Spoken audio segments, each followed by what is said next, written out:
Gunmen Rewatch Podcast. I'm Nick. And I'm Kim.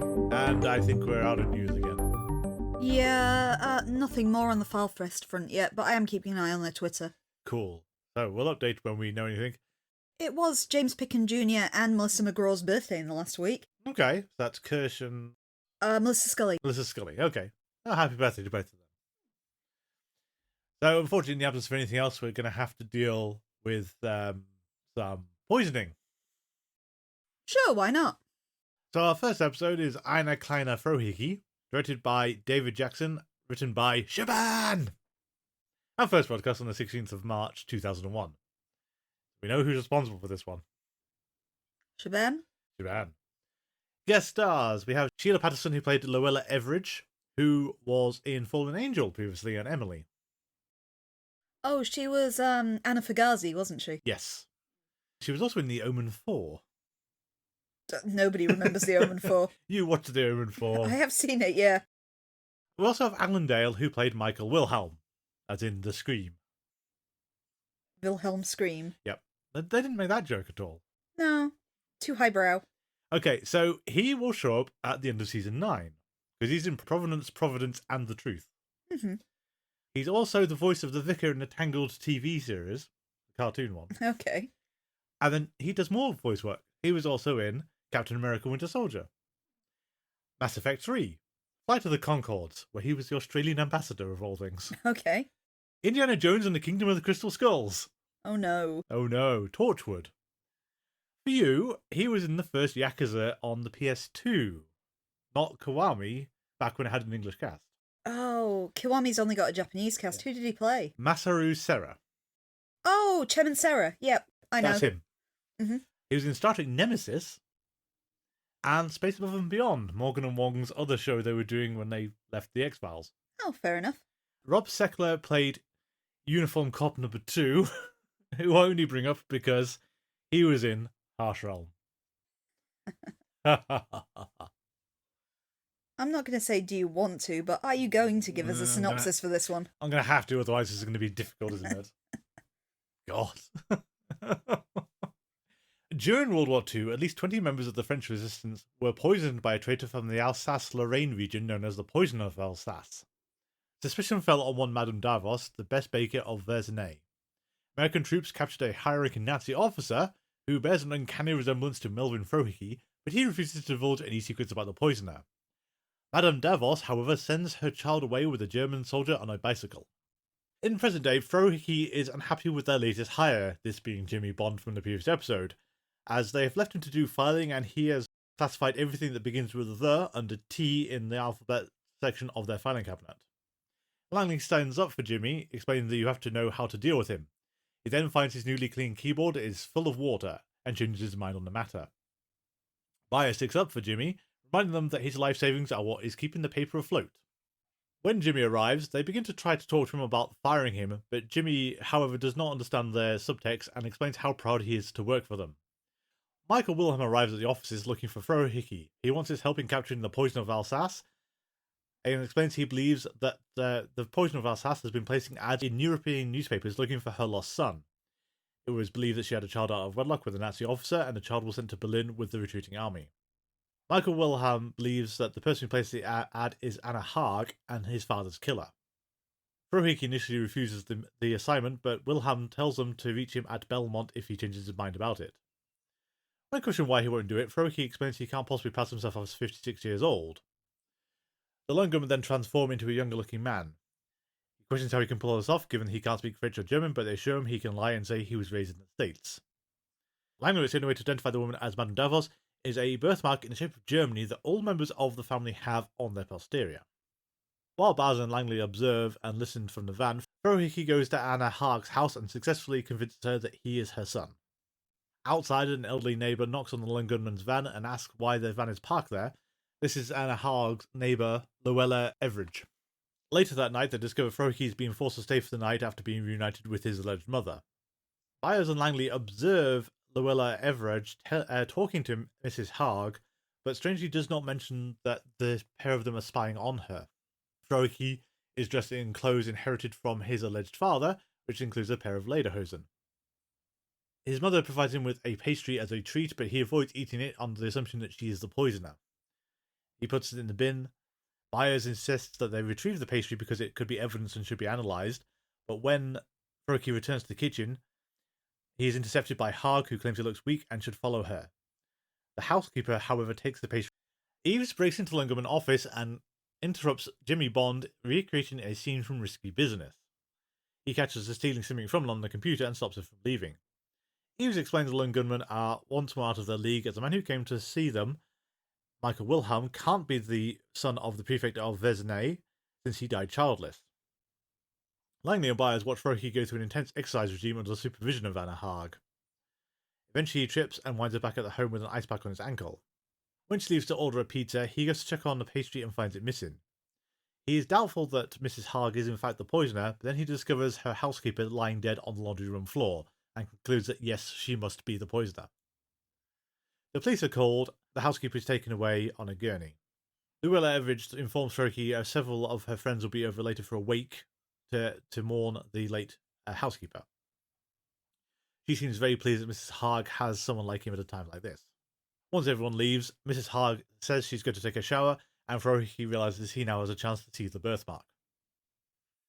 At Hotel Bolmant, Eves and Jimmy wait for Michael Wilhelm to leave room 425 and then proceed to break into his room. Eves believes that Wilhelm is a member of the Stasi, the East German secret police who tortured and killed many defectors during the Cold War. She reveals there is a bounty for the man's arrest and she intends to collect it. Jimmy fails to warn her when Michael Wilhelm unexpectedly returns to his room, and Eves is forced to hide and overhears a phone call Michael Wilhelm receives. The two of them then realise they need to warn the Lone Gunmen, given that Michael Wilhelm is planning on killing them. Frohike slips on the bathroom floor and fails to get a picture of the birthmark, and is then put into a bath by his supposed mother, who then tells him to take off the toupee Frohike is wearing. She does the same, and reveals that both of them are wearing wigs, and she loves him regardless. Eves relates to Byers and Langley that the phone call that Michael Wilhelm received indicates they are looking at the wrong woman. Byers guesses that Luella Everidge is in fact the real poisoner of Alsace, and uses Anna Haag as a decoy. Langley disagrees, having just been given some muffins from Luella Everidge, at which point he realizes they are poisoned and collapses. Jimmy is able to tell Frohike that Mrs. Anna Haag is not the actual poisoner. Meanwhile, in the Lone Gunmen's van, Michael Wilhelm investigates a seemingly dead Langley and then is tranquilized by Eves. She asks the giggling Jimmy Bond to get undressed.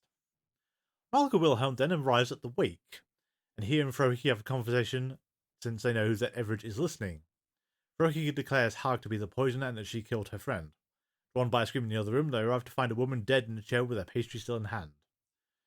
Frohike proclaims Anna Haag to be a Nazi and that he will call the police. Michael Wilhelm has drawn his gun and insists that Frohike do nothing. Everidge admits to being Wilhelm's mother. She used Anna Haag as a decoy, as suspected, and even proves that she has the birthmark by moving her trousers. Michael Wilhelm then removes a dental plate in his mouth, alters his voice, and tears away the mask to reveal he is in fact Jimmy Bond. The police soon arrive, and the dead party guest revives. Mrs. Haag berates evil Mrs. Everidge as she is taken away by the authorities. Frohike apologizes for all the lies and hurting her with her not finding her son. Anna Haag explains that for at least one day she did have her son. Harlow collects the $1 million bounty for Michael Wilhelm, and the Lone Gunmen gripe about her typical behaviour, though Jimmy reminds them that she did stick around to do cool the makeup job. Was that it? I think so. The one thing I remember saying while we were watching the episode is it feels like the thing you get around episode 9 of a 13-episode series, where we have run out of ideas. We are just keeping things going. And we need to fill time before the big kind of canonical climax. Yes, and we know what that climax is going to be, but we need padding. For this to be episode 3 is absolutely unnerving or distressing, I think. It felt like, based on what I read around this episode, that it was a bit of a passion piece for Shaban. Okay. He was apparently inspired by, I know of it, but I haven't seen it, the comedy film The Ladykillers. And now I have seen The Ladykillers, so I'm actually baffled. Oh, does it not kind of follow suit that well? Can you see what he was getting at? Almost, but not really. So, the plot of The Ladykillers, it stars Alec Guinness, incidentally. Oh, okay. And there's a less than well-regarded remake with Tom Hanks, like the 2010s or something, which I haven't seen. Okay. But the original point of the Ladykillers is Alec Guinness comes to this nice old lady and says he wants to rent her room one afternoon so his orchestra can practice. Mm. And so basically she lets him, and they all sort of congregate together, and they're all sort of well-dressed people with carrying instruments in. And then when they get up there, they switch on a tape recorder, and basically they're planning a train heist because the train goes behind this woman's house. Okay. So they're going to jump the train, go back to her house, separate all the stuff, and go on their separate ways. So it's a bit Red-Headed League. Yeah. What happens ultimately, though, is, as in a lot of crime dramas, basically the criminals start turning on themselves. Right. And through their own actions and through the old lady's naive actions, they all wind up dead, and she winds up with the entire loot. And the police don't believe her that this is happening. Okay. So she wanders away with everything at the end. That's the Ladykillers. Fair enough. It doesn't sound anything like this. No, I don't understand how... Okay, I can see how you might have started, but then veered wildly off course. The other thing it noted was it really had to be Tom Braidwood in this position because of the characterization of Frohike as being kind of older and kind of cantankerous. It would be comedic if they put a character like that in a position where he had to pretend to be someone else. Yeah. For any protracted length of time. And yeah, I think it's, again, you can see the germs of a better episode in here. He is the right choice if you're going for that kind of comedy. It wouldn't work with Byers or Langely. It wouldn't. I mean, yeah, he's the absolute right choice for that. But coming back to, like, we've made such a big thing in the X-Files of episode positioning and things. This to be episode 3, so you had the government conspiracy. You had the very tangentially government conspiracy, but the corrupt computer hackery conspiracy. And now you've got this guy come out of the blue who just happens to notice that you look a bit like this Nazi officer, and therefore can pass as this woman's son. I'm not sure I'd take this compliment very well. No. Hey, you really, really look like Goebbels. Yeah. Is not kind of how it goes down. No. And I'm also going to say it's the surreal nature of, like, the opening bit where basically, you know, the US government get this Nazi officer.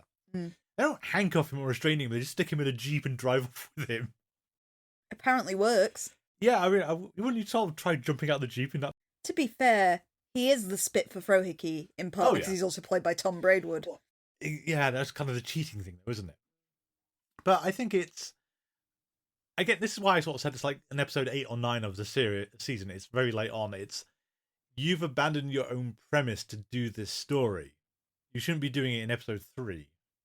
And you can't move the episode because it hinges on Jimmy being a new hire as well. I also think a lot of the humour in the episode actually falls flat. Oh my god! There are a few little bits of the dark humour I like the tart and the maid dying after eating the tart that has been specifically made for Frohike and things like that. That's okay. It's my dad always has this thing where my dad says he doesn't like American humour. And we've never quite got to the bottom of what my dad exactly means by American humour, but I wonder if it's one of these things because a lot of British humour is very black. Yes. Whereas this episode's kind of slapstick. It's, look, Frohike's in lederhosen, isn't that hilarious? Yeah. It could just be a gulf in our humour, but a lot of the humour didn't work for me in this episode. No, I mean, we could also point out, it's like, this is the second time in 3 episodes Frohike has done a pratfall. Yeah. What is going on? Pratfalls is something I associate with kind of like 1930s cinema. It's Charlie Chaplin sort of humour. Yeah, it has its place, but not here. And also, as you said, it's the fixation on butt stuff. Again, what are we doing? Yeah, this one, it's the birthmark in the shape of Germany. Yeah.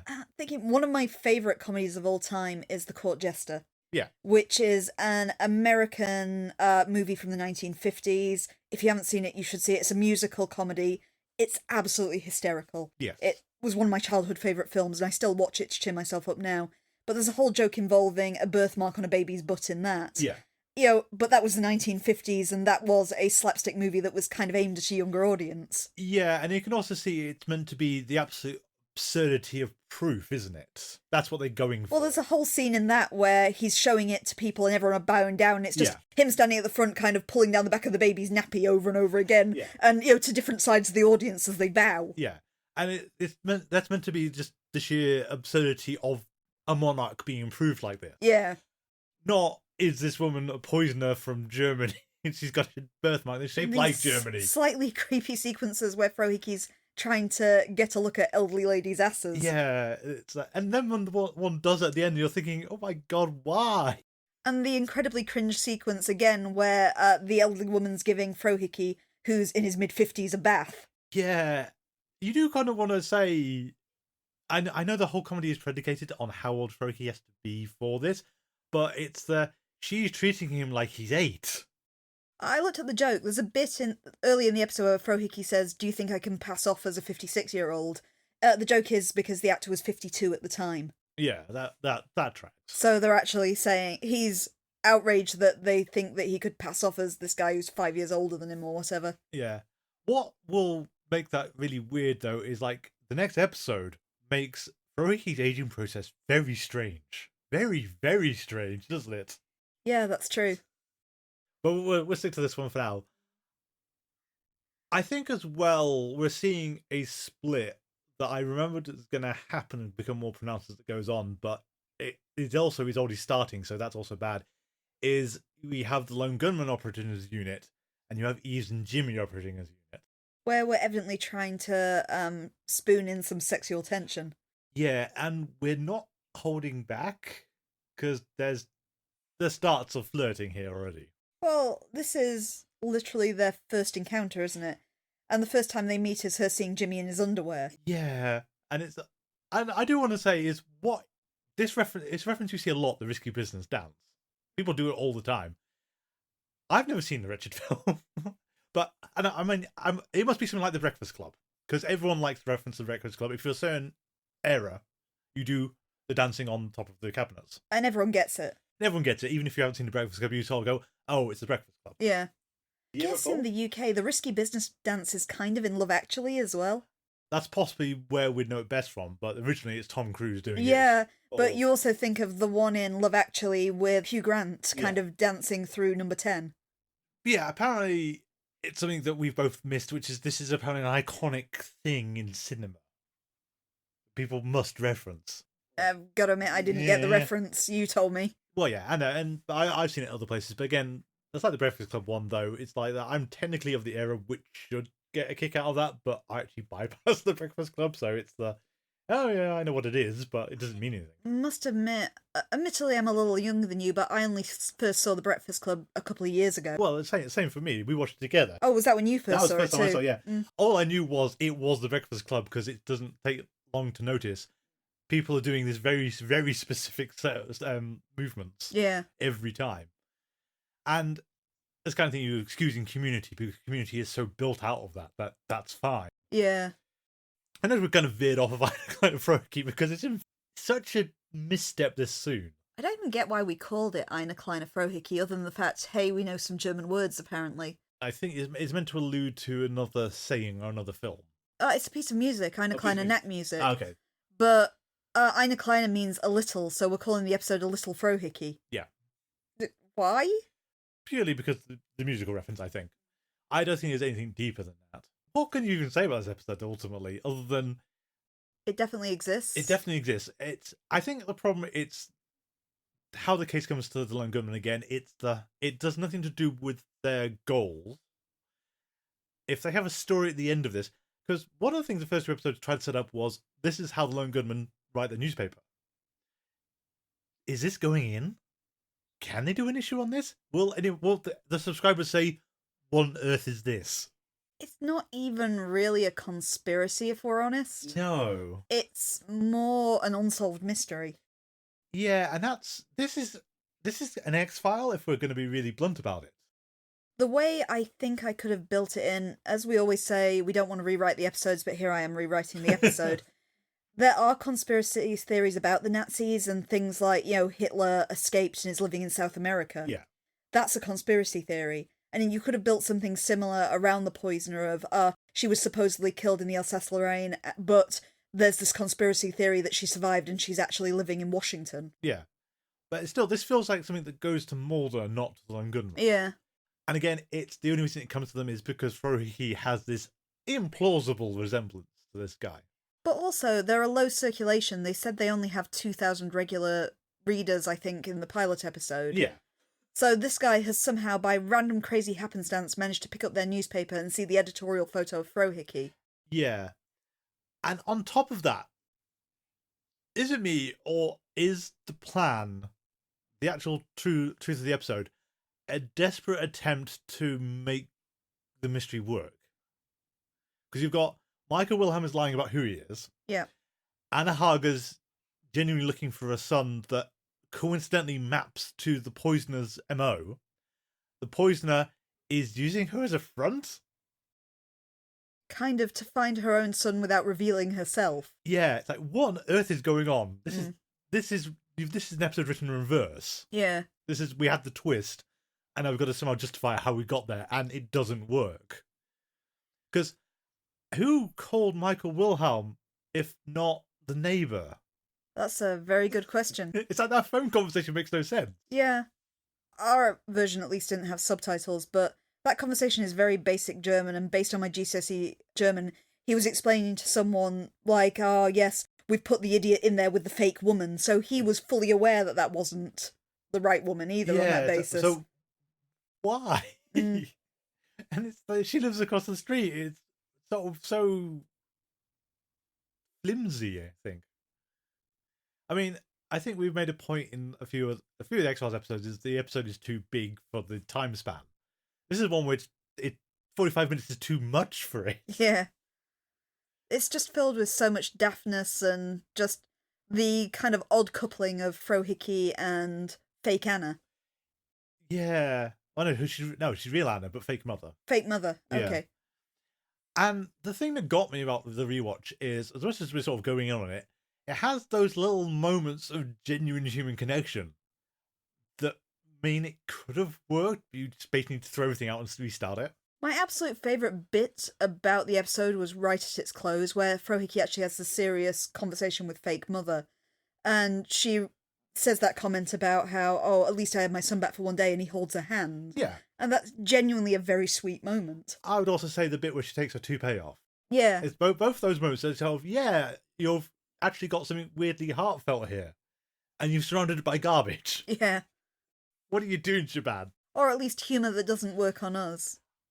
This was Shaban's passion episode, and also Tom Braywood reported that he really enjoyed kind of acting as the fake son in this episode. And I imagine you would in that position. It's a fun role to play.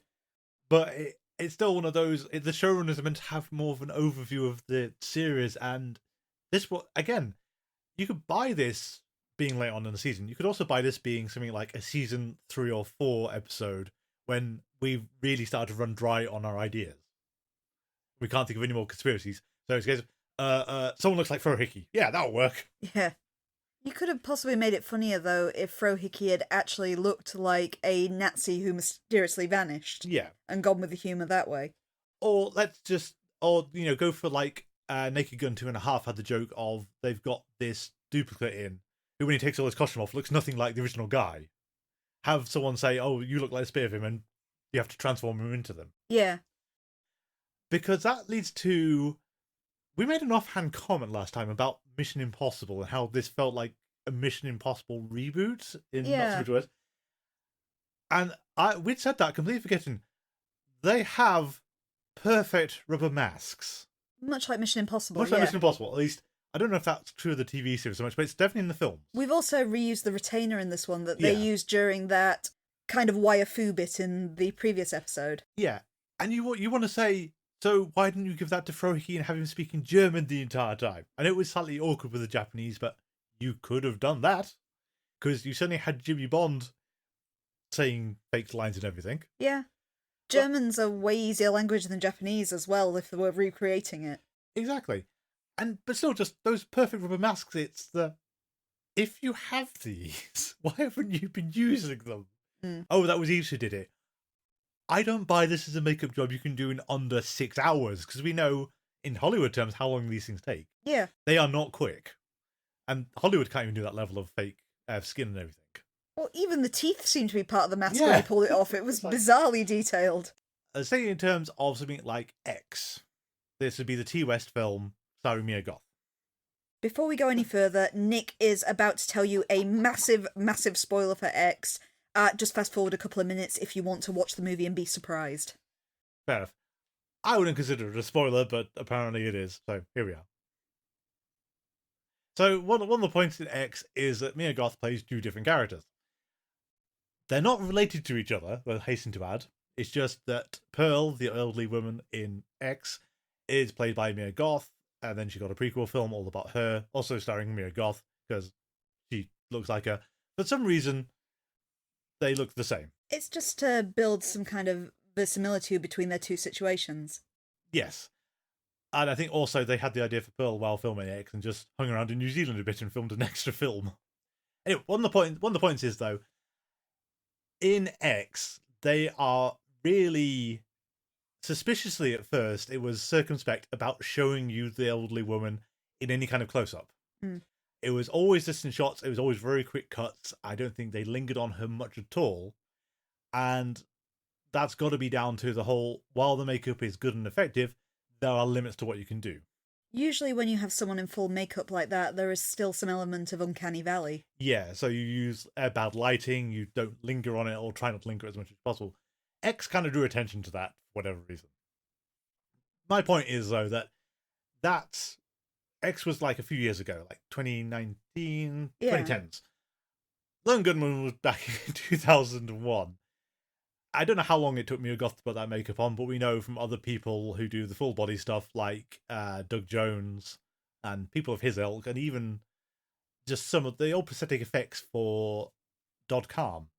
Yeah, even things like, I've heard stories about Robert Englund in his Freddy makeup, that even when they got it down to a fine art, still took, 4 or 5 hours to apply the whole, just his face. Yes, it is not a quick process, and I know in Mission Impossible, and especially the films, just run roughshod over that because you can't have that and have the surprise fast-paced spy stuff. Yeah. It doesn't work.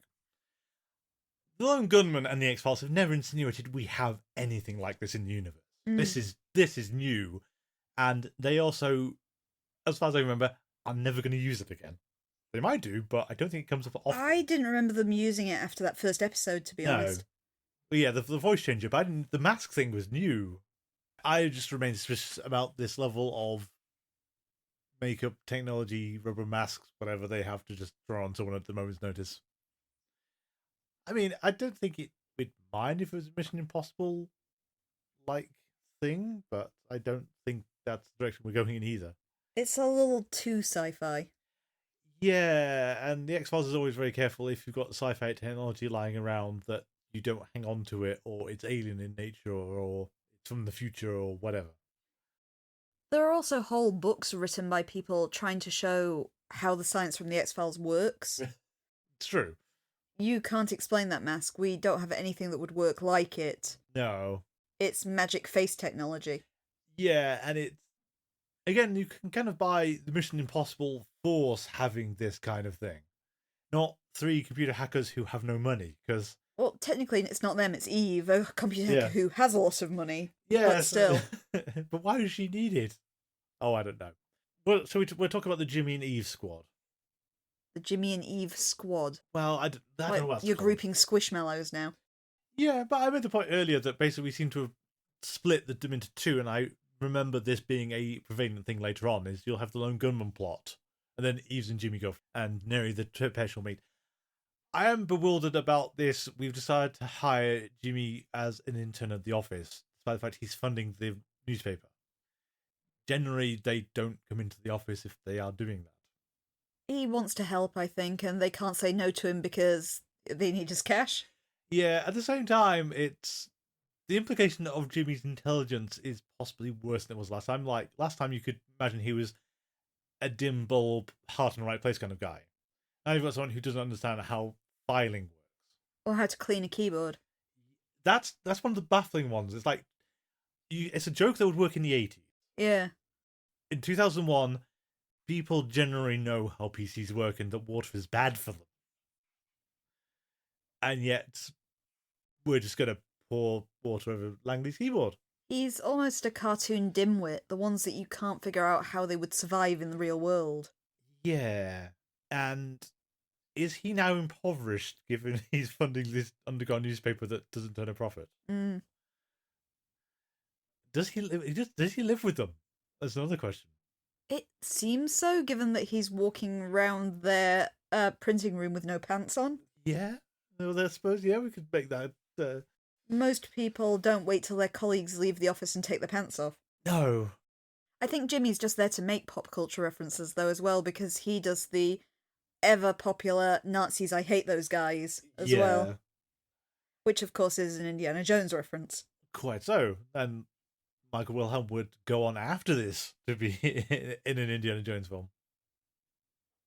Somehow. It's also, I'm not entirely sure why Eves takes Jimmy along for the ride. Even with Jimmy being the utmost of dimwits in the hotel, what's the point in him being lookout in a kind of penthouse apartment that only has one door anyway? Yeah. Well, I think two things on that. One is he wasn't letting her leave the office without him. And I refuse to believe that she cannot just tackle him to the ground and then run out. Just lose him. The second he sees a butterfly, he'll be off anyway. That too. But I do find as well, though, it's that whole thing we find in a lot of spy thrillers where someone is left on the door to sort of look out in a hotel. It's like, what are they going to do?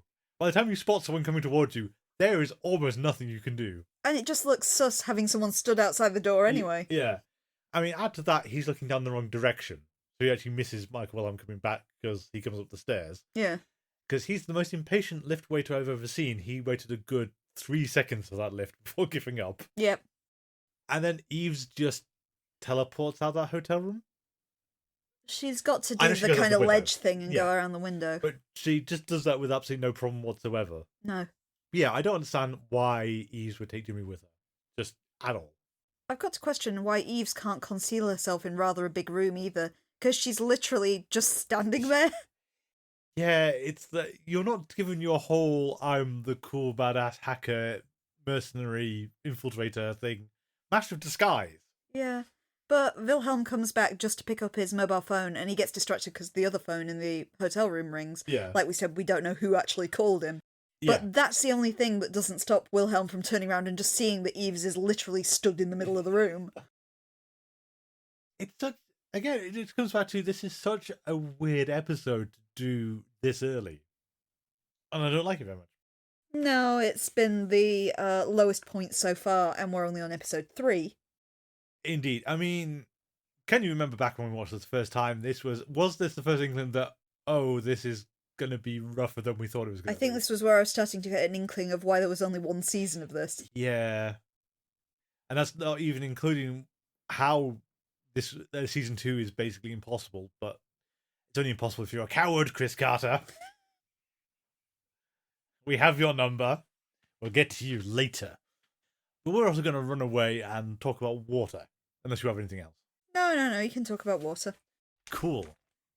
So, episode 4, Like Water for Octane, directed by Richard Compton, written by Colin Friesen, and first broadcast on the 18th of May 2001.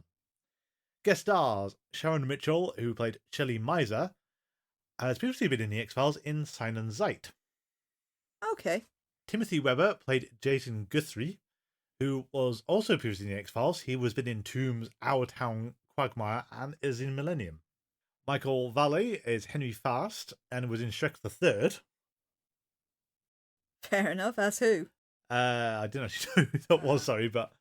And Michael Eklund, who played the clerk at the Freedom of Information Office. Mm-hmm. He's one of those again. One of those? He has a... there's a sort of troubling parallel in his filmography. See if you pick up on it. Okay. So, he was in Antlers. Okay, yeah. Winona Earp. Yeah. Dirk Gently, the US version again. Okay. Watchmen. Uh-huh. Blood Rain 2. That's concerning. House of the Dead. Is he friends with Uwe Boll? In the Name of the King. He's definitely friends with Uwe Boll. Like, what the hell, man? He's also in Dead Like Me. Okay. And perplexingly, he will show up in episode 12 of this same series as a different character. Fair enough. Danny McKinnon played Towhead Boy. Towhead Boy? I can only imagine this is someone in one of the flashbacks. Okay. I don't know, because there's Pigtail Girl, Head Girl as well. He is a dub voice for Inuyasha, where he played Kahaku. Okay. in every iteration of Inuyasha that exists. Sort of neat. He was also in Reboot as Enzo00. I forget who that is. Enzo's the kid. Oh, Enzo's the kid, okay. But would you like to explain about water and Octane and whatever's going on this time? Our episode opens on a narration by Jimmy Bond about heroes, as well as some glimpses of the Lone Gunmen as children. We see in 1974, a young Byers tells his classmates that he's going to grow up to be a bureaucrat spreading democracy everywhere. In Nebraska in 1982, a young Langely explains to his father that he hasn't milked their cows because he's busy on his computer, a technology which will one day make him a millionaire. And in Michigan, 1967, Frohike leaps on the back of the captain of the football team. He is reminded by this kid that Frohike will always be a shrimp. Frohike tells him that that doesn't matter, he's going to become a crusading publisher, just like Hugh Hefner. As Jimmy's narration comes to a close, he explains that these three men in the present day are going to change the world. Our true opening of the episode is Byers showing up at the Freedom of Information office. He encounters a clerk who he's met many times before and they don't seem to have a good relationship. However, Byers has a letter that shows that one of his requests has finally gone through. The clerk responds by giving Byers a massive and very heavy file box. Back in the office, Frohike is demonstrating to Jimmy how to use a paper shredder, while Langely is playing away on some kind of Civ-style empire-building game on his computer. Byers arrives with the box, but when they open it, they discover all it contains is a cinder block. While the Lone Gunmen discuss this, Jimmy notices that there is a single sheet of paper stuck in the box. It's heavily redacted, but there are a few bits of information on it, including somebody's initials, JT, a pallet number, and the mention of a scientist called Stan Miser.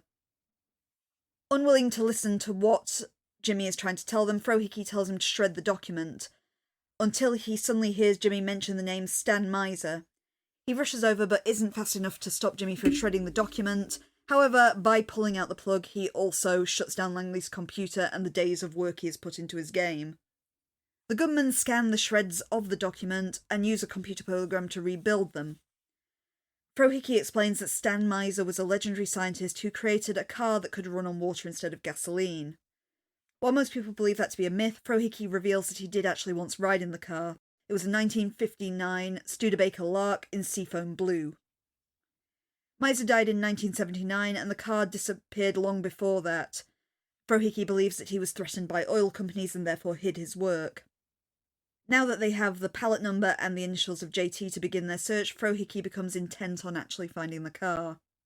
Meanwhile, in New Jersey, we see Eve meeting with the representative of an oil company. This man realises that Eve has not found what they hired her to look for, and they have a bit of a cryptic conversation about dinosaurs.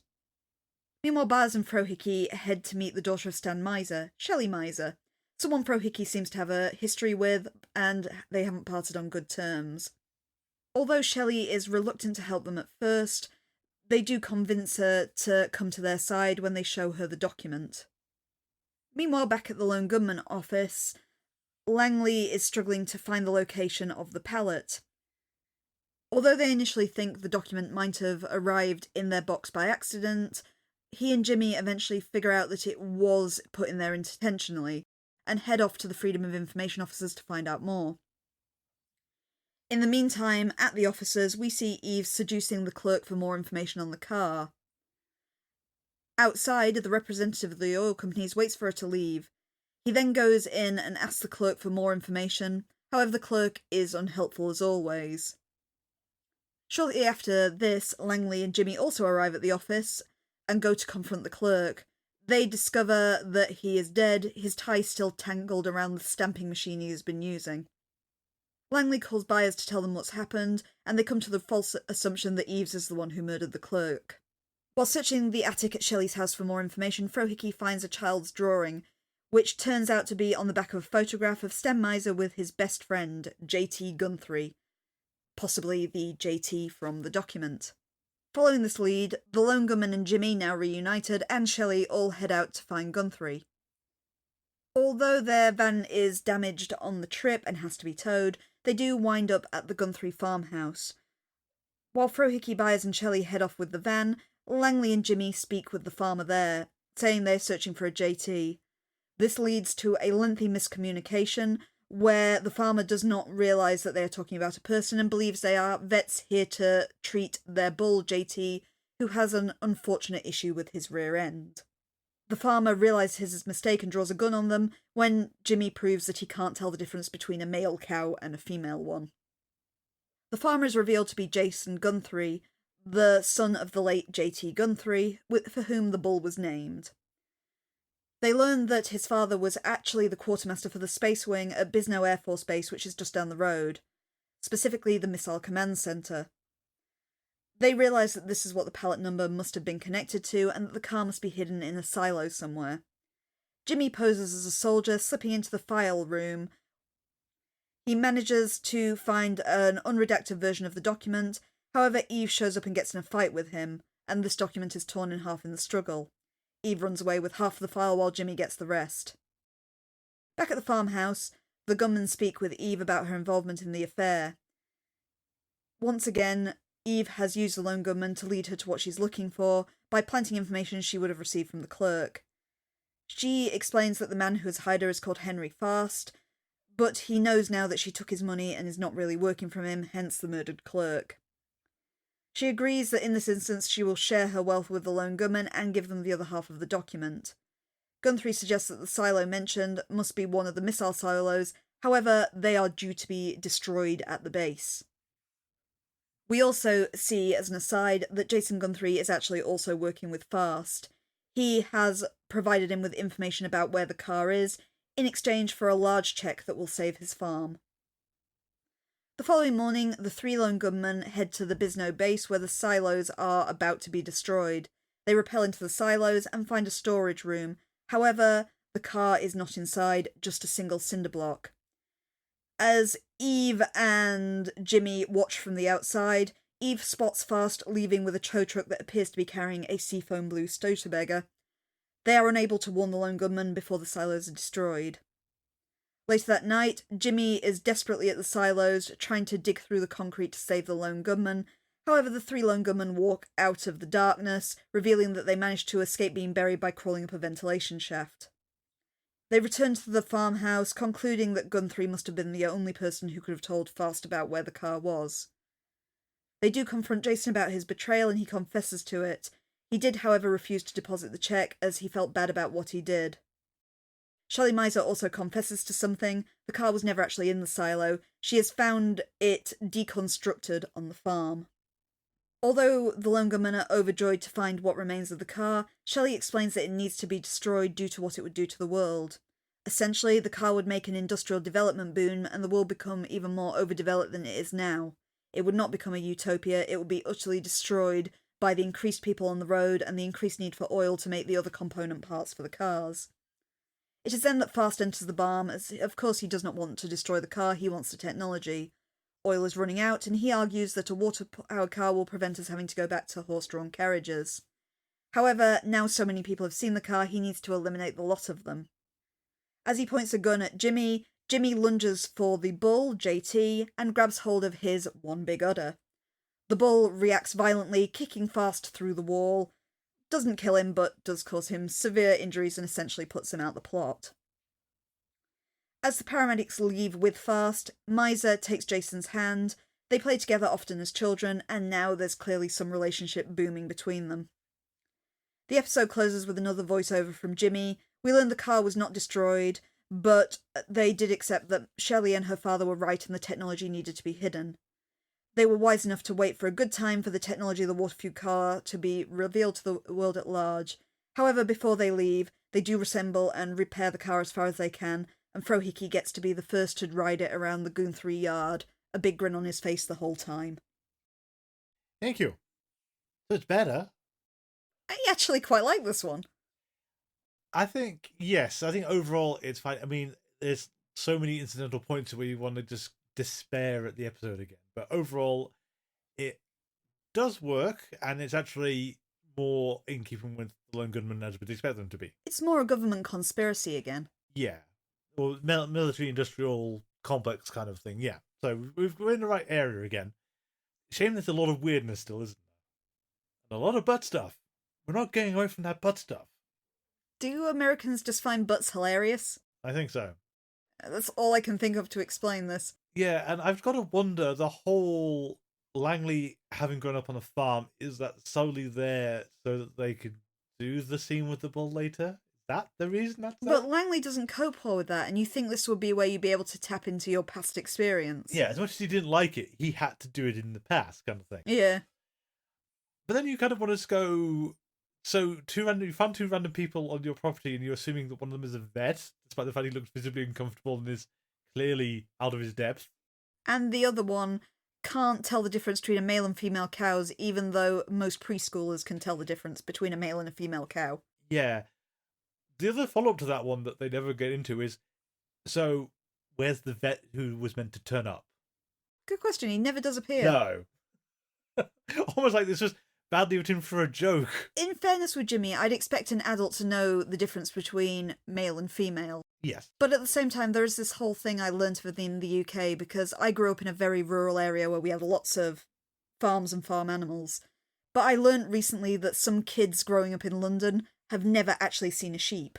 Okay. Because, in the big cities, you tend to stay to the big cities more and you don't see farmland. Yeah, okay. And, to me, it sounded baffling. It's like, how can a kid have grown to be 15 and never seen a sheep? But I guess if you've never lived outside of a major city. No. And the same way in Jimmy, maybe if he's grown up in the middle of Washington, maybe he's never seen a cow.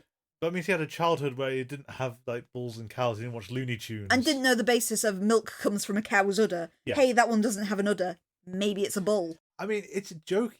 Lots of people do this joke. I mean, it's been in a bunch of things, and it's always really lowbrow. Yeah. We could also put to one of the worst resolutions of a cliffhanger-type plot, which is the Lone Gunmen at the bottom of a missile silo. The missile silo is then blown up. Yep. It's kind of akin to Anasazi, where Mulder was in a train car and then vanished from it. They climbed up a ventilation shaft, Nick. It clearly explained it. And the shockwaves of those explosions didn't bring down the ventilation shaft. No, it was fine. And they just sort of descended down into a missile silo when it was about to be blown up. And that audience were really close to that decommissioned missile silo, weren't they? I think it's one of those things where missile silos are kind of like mine shafts and it destabilised the ground around it. Yeah, you think you keep people well away from it. I don't know why there's a big procession announcement of this. Does the local community care that you're blowing up the missile silos? I mean, on the one hand, sure, you've no longer got nuclear weapons on the facility. That's good. Mm. On the other, is this really a pageantry event? Why are people here? Why are people cheering? Why, if you exploded this vast empty chasm, is Jimmy trying to root through a pile of rubble afterwards when it should all be in the cavity? And as you said, you've destabilized the surrounding area unless you... Do they actually do this to missiles, or do they just fill it with concrete? Or do they just decommission them? Like, that'd be a lot of concrete to pour down there. Oh yeah, but Piper Maru and Apocrypha, that was some disused missile silos in North Dakota.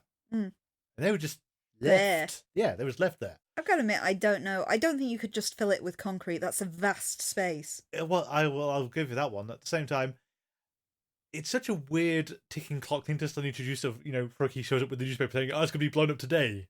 Like, what? Are you telling me that if you hadn't found that Charles drawing in that basement, the place would have been blown up, and then you'd have discovered they picked the car up 3 days ago, but it wasn't the car because the car was in the barn the entire time. One of the other things is, got to wonder what Eves is doing.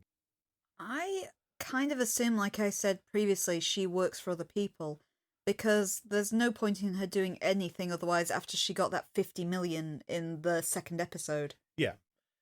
But also in this one is she's deliberately slipped this bit of paper into a Freedom of Information box for the Lone Gunmen to get them to track down this guy who made the water car. So she can follow them. At the behest of the oil industry.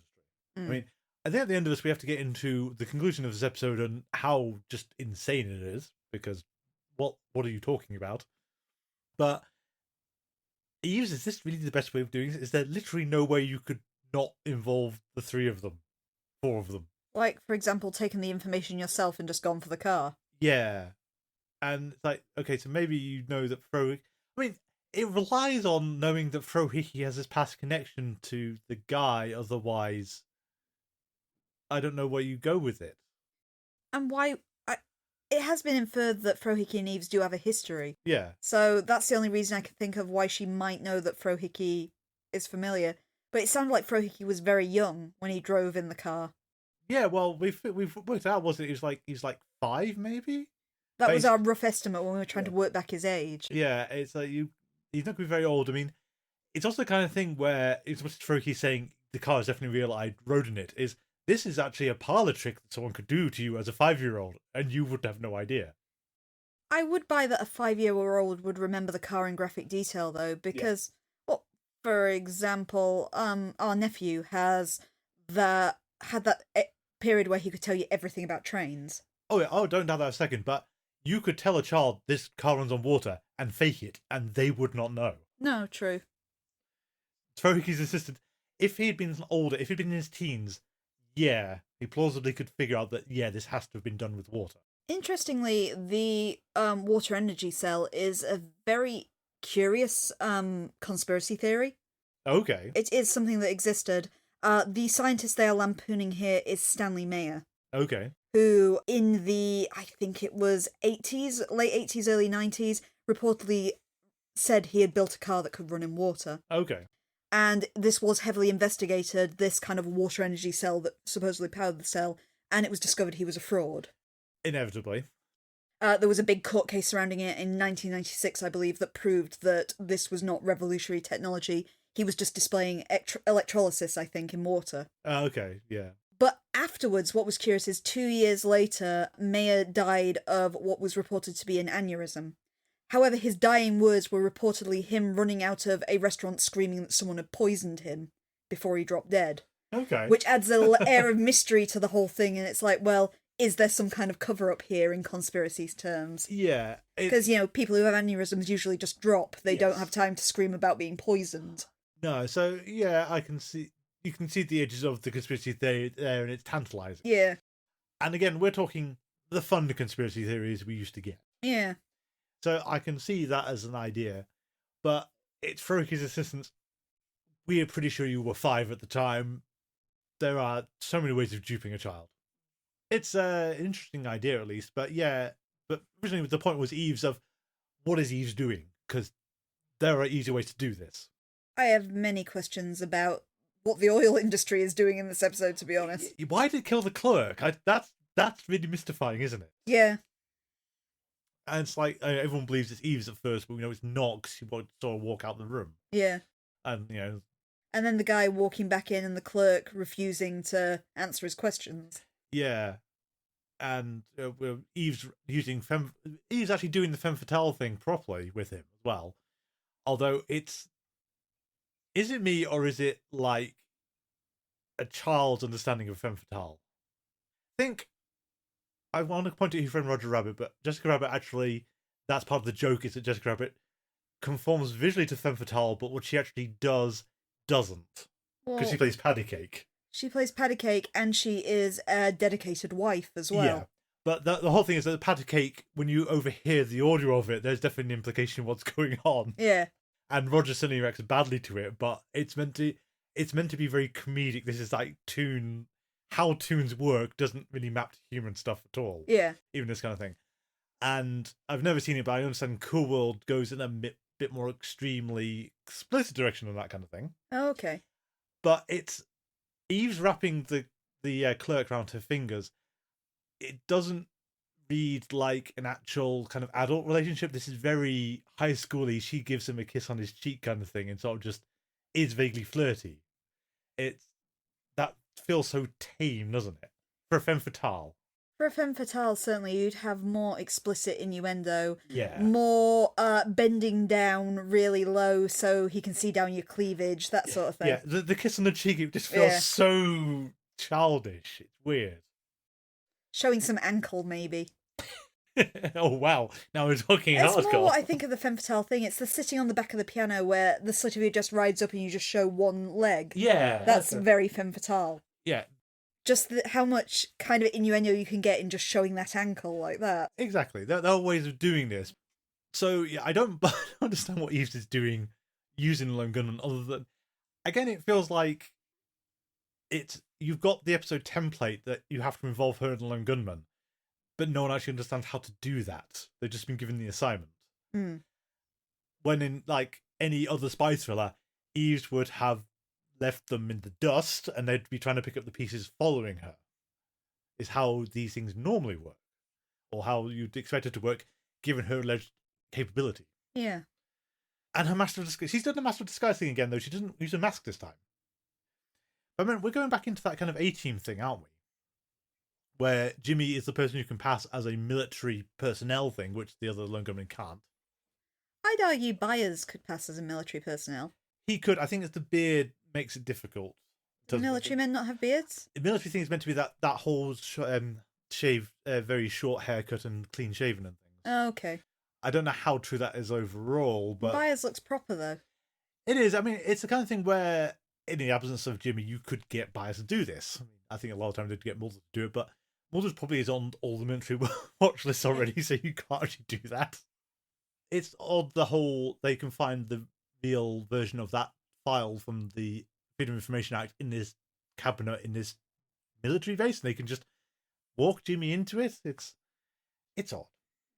I can't believe I'm going to say this, but I do feel a bit sorry for Jimmy in this episode. Yeah. Well, it's when, the Lone Gunmen aren't talking to him after he shredded the document.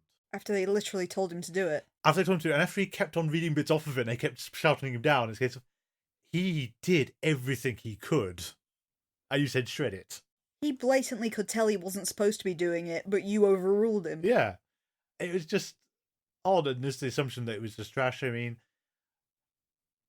I think you made the point as well, though, of Byers saying, that Freedom of Information request has come through, it must be everything. And that's left as a complete thing. We don't know what on earth they're asking for. Yeah. Because Freedom of Information Act requests have to be precise. You have to ask for a thing. And if they have that thing, they must give you that thing. With some exception. Well, I don't know how it works in America. Yeah.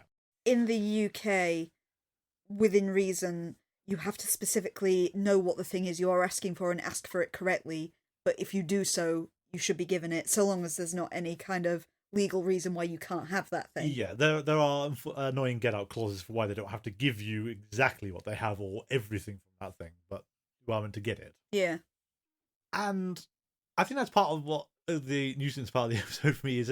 Why is it this long roundabout way of getting this information to them when Lone Gunmen and the X-Files are perfectly happy with someone slides an envelope under your door with a bit of paper in and you open it up and that's how you get it? But also the fact that we know that Langley can hack into the Ministry of Defence. Yeah, so what is going on? Langley could not be playing a video game for 3 days straight and could have been said hacking into somewhere to look for leads on something. Yeah. What is going on in this series? I don't get it anymore. I'm lost. And I don't know if I like or not like that Frohike spots that the picture of the car is on photo paper. Yeah. Because that photo is, it's instrumental to figuring the rest of it out. At the same time, as much as you can say I basically painted it on anything I could get hold of, it's photo. Do people do that? It looks like a watercolour. Would watercolour stick to photo paper that well? I don't know. That's because you usually use quite absorbent paper for watercolours. You normally just use a plain thing of A4. You don't say, the back of this photo is blank, I'll paint a picture of a car on it. But photo paper, even on the black, is kind of glossy. Yeah. A kid with felt tip pens, maybe, but I don't think paint would really stick to it. It's such an odd clue again on how they sort of go forward. It feels so weird. And then we have that thing about Frohike causing a scene the last time he was at this woman's house. And what are we doing? I still like the episode. I would say overall it is actually I have a better. few gripes. The scene with the cow's ass notwithstanding. Yeah. But I kind of like the mystery in this one, and it feels right for the kind of thing they'd be looking into. Yes. Oh, yeah, I would completely agree with that one. I somewhat disagree with the discourse at the end of why we shouldn't have water-powered cars. I was going to build up to that, but yeah, I think especially I mean, I think this was a hard sell in 2001. This, 2 decades later, you're going, this is gibberish. What are you talking about? Get the thing to market. Yeah. Her excuse, there'd be more cars on the road. Yeah, but less gasoline. Her argument, though, that it would negate the goodness you were doing, because if you were manufacturing more cars, you'd need more oil to make the component parts of them. Yeah. I think the counter argument was, so we should just keep burning more gasoline and making more cars, so double for normally anyway. But we also have ways to work around things like plastics. Yes. Nowadays. You know, more kind of, even Lego is using non-plastic bricks. Yeah. There are ways to work around this without consuming more oil. Yes. The point, I think, ultimately, and the X-Files generally steered away from it, but other TV shows fall into the trap of, it's a technology that you cannot let into the wider world because basically the world is irrecoverably changed if this gets out. Yeah. So you have to shut it down somehow. But for some reason, they don't want to just blow it up because they could have left it at the bottom of that missile silo and it'd be buried under all that concrete. Mm. And for the matter, I think you brought it as the well. It's a case of, so you've gone and claimed the car from, they got the car out of the storage area. Yep. And got it out somehow with no one noticing. Mm-hmm. And put it in the back of a truck and drove it away. And presumably discovered it was a regular car. Mm-hmm. I've got to assume it was just a normal Studebaker and not just the casing, because I'd like to think he'd look at it and think, yep, that thing's hollow. Otherwise. You'd like, I don't trust any of them in this episode, to be honest. Mm. The clandestine meeting felt really odd as well, though, when she goes to meet the oil executive. And he basically tells her nothing. Yeah, what was the point of this meeting? So, dinosaurs. What? Oh, the oil industry's going to come to the end. Yeah, sure, okay. I mean, I think it's an interesting contrast of 2001 would be before Tesla got anywhere, before electric cars were a viable thing like they are now. Yeah. Not just Tesla, just terrible, terrible people these days, but anyway. And in fairness, electric cars aren't quite there yet. No. But we are in the eve of the electric car. More people are making them, more people are adopting them. The concept is not a futuristic thing anymore. They are practical implications. Yes. But yeah, the conclusion of we shouldn't have water-powered cars because it will make pollution worse is one of the most baffling excuses I've heard for anything ever. I'm pretty sure that even making the component parts for these cars, because let's note, cars aren't entirely made out of plastic. Yeah, there's a lot of metal in them. That it would still be better than the amount of gasoline they're guzzling and all the rest of it. Yeah. Even making more efficient engines is better to just sort of negate the combustion process in general. Yeah. It's very rare when you look at this and think, actually, I'm on the side of the corporate guy. Yeah, what are you on about? This is strange. Mm. We do have more Jimmy and Eve's flirting, as we alluded to in the previous episode. There's just more of it again. I did quite like the bit, as futile as it was, where Jimmy tries to rescue his friends.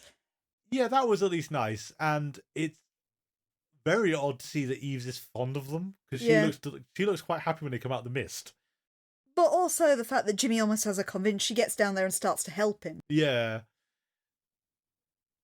which is sort of very much against the mercenary femme fatale thing she has allegedly going. Yeah, I think we made a point about how Scully was written quite variably depending on who was doing it. I'm not sure anyone actually has a good handle on Eve's either. No. I think we're trying to lean to Thief with a Heart of Gold. Yeah, but Thief with a Heart of Gold there'd be some implication that $50 million went to a charitable cause. Yeah. And we don't have that one. I'm still baffled where that's gone, to be honest. Yeah. Other than probably paying for masks and voice modulators. Well, on her $1 million bounty on Michael Wilhelm, which she actually got and drove off with. Yeah. Again, I think you can point the point of why is she bothering with any of this anymore? She has to be working for someone else or paying off a debt but imagine that staggering debt that would guzzle $50 million. So you're saying she's Faye Valentine? Yeah, that's what I'm going on. Or if she's cryogenically frozen from the 50s and then woken up in the 2000s, yeah, and now got to use her 50s style knowledge to, this isn't going to work, is it? No. At least the incidental characters are nice. I mean, it's nice to see the couple get together. As much as you kind of want to say, you two just haven't talked in like 20 years for no reason. Also, you didn't cash the money, but you did try to sell out her father's dream. Yeah, and then she forgave you very quickly for that. And just all the meetings at this farmer's house where just people keeps gathering. Yeah. I don't know. We've gone quite a while, but these episodes are really hard to talk about. Yeah, it's not as focused as an X-Files episode. No, and it's odd because I think even like contrast the first few episodes of the X-Files is as much as everyone pilot is a good pilot because it introduces everything and you've got an engrossing possibility. Deep Throat as a second pilot is fine because it just sort of recentered everything and made sure you know what was going to happen going forward. Then it hits you with Squeeze, which everyone says, "Oh my god, we did not see this coming." Squeeze, people often still cite as their favourite episode, and I think it is because this is the first time we've seen the X-Files do horror. Yes. It's very effective horror. It's very creepy. There's that. It does a lot with very little as well. Yes. And I think it's one of those horror situations where you have no good way of rationalizing it. You can rationalize that a liver-eating mutant doesn't exist, but that you're not safe in your own home no matter what safeguards you put into place. That's a frightening concept that you can't shake. It's one of those things, in niche horrors, the more niche you make horror, the least frightening it becomes because you can rationalise the fact that I would never be in this situation. Yeah. Tombs, literally anyone is at risk. You don't know if he's targeting you because he's just seen people he likes in the street. Exactly. That's and if what he Tombs does saying. Target you, then nothing will stop Tombs. Yes, you're pretty saying. I was going to say, it's the contrast between Alien, I'm generally not going to run into the facehuggers anytime soon. Squeeze, I can't tell. That contrast of, so what's episode 3 of the Lone Gunmen? Oh, it's Eine Kleine Frohike. It's like, what? I think, so just in general, I'm going to presumably keep on doing this as we go through the series just because it's so weird to see it, is we know Chris Carter has successfully run the X-Files for 8 seasons. Yeah. Vince Gilligan has been on board since season 2. Zuban has been here almost as long or longer. Yep. Spotnitz has also been here for a very long time. Probably he wasn't season 1, but he wasn't that far off, was he?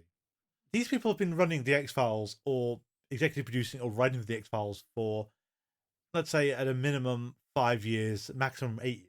Yeah. And gave them the Lone Gunmen as a spin-off thing, and they produced this. And I know we keep making fun of Harsh Realm because Harsh Realm also created in absolutely no time at all. And Millennium actually worked. But how? I don't understand how this happened still. Millennium started up around season 4 and was never meant to integrate into anything. Yeah. And that has 3 seasons, and generally people quite like Millennium. Yeah? It's meant to be much more dour, much more bleak, much more adult than the X-Files ever was. Yeah. And Chris Carter was definitely involved in that. I'm not sure if Spotnitz, Gilligan, or Shaban were. I don't know, I'm afraid. I don't know either. If we ever get to Millennium, we'll find out. We will. But it's just that they then made the Lone Gunmen as an explicit spin-off. Do you have anything else for this televisual treat? No, I think you've said enough. We can leave that there. So I guess next week we'll be looking at 3 Men in a Smoking Diaper and Madam, I'm Adam. So I've remembered there was a joke I was going to make when we got to 3 Men in a Smoking Diaper. Okay. I was going to leave it till next week, but I'll do it now just because it occurred to me and I forgot about it and then I remembered again. That makes me think of the Father Ted Christmas special. Okay. Where they find the baby on the doorstep. Yeah, and the mother immediately says, "Oh, this isn't Mrs. Jenkins or something," and she runs off with it. And they make the comment about how crazy would that have been? It'd be hilarious. And then Duke would say, "Oh, no, would it, Ted?" And he sort of goes, "No, it wouldn't." Yeah. I can't even conceive of what I can't remember this episode, but I cannot conceive of how this episode isn't going to fall into the exact trap that Father Ted made fun of. That is just an encapsulation of what this experience is going to be like. Maybe I have low hopes. Maybe it will surprise us. But Like Water for Octane was better than Eine Kleine Frohike, at least. Maybe Madam, I'm Adam will be better. In the meantime, if you're a passionate defender of the Lone Gunmen, we'd still love to talk to you because we have questions. So many questions. So many questions.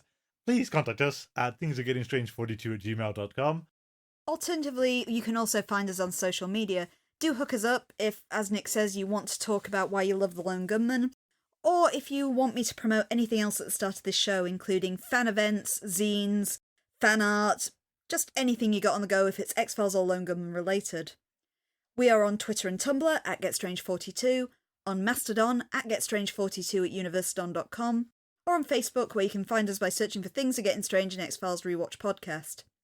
Additionally, if you're not sick of my voice yet, I also stream live on Twitch TV Mondays and Wednesdays 8pm GMT and Saturdays at 5pm GMT under the name AdverseCamber42. I just play whatever I'm currently playing on the PlayStation 5. Currently, it is the Yakuza 3 remake and Psychonauts. We have Patreon, patreon.com/thingsgettingstrange, where for as little as $3 a month you can help us keep the lights on and get access to our bonus episodes, including our complete Let's Play of the first X-Files game, the X-Files game, where Craig Gilmore dies, and dies. He does the way we play it anyway. One time we got his bones cleaned. That was fun. Our theme music is envisioned by Kevin MacLeod. You can find it on incompetech.com, licensed under the Creative Commons by Attribution 3.0. Thank you all for listening, and until next time, please remember, Nazis, I hate those guys.